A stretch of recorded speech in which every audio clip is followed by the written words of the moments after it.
Welcome to Samba Samba. Enjoy the video. You start by fixing the universe and variables.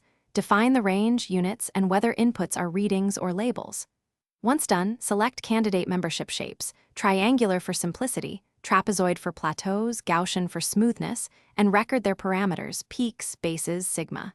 Next, normalize scales so all variables share comparable ranges. This prevents one variable from dominating. Make sure to label each fuzzy set clearly. These are the first actionable steps that let you compute values consistently. You now implement the formulas and evaluate them.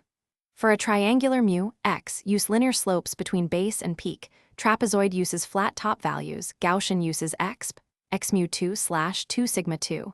Once you plug an input x into the chosen formula, you obtain mu x within 0, 1.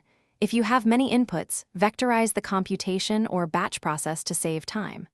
Also, test edge cases at boundaries and ensure continuity between overlapping sets so interpolation behaves predictably.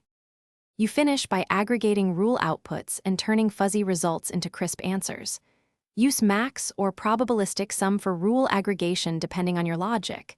Then defuzzify. Centroid is robust, mean of maxima is simpler. Once defuzzified, validate outputs against expected behavior. If values look wrong, check scale mismatches, missing overlap between adjacent sets, and incorrect parameter signs. Also verify that your implementation matches analytic formulas.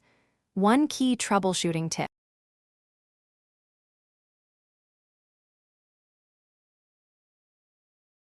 Thanks for watching.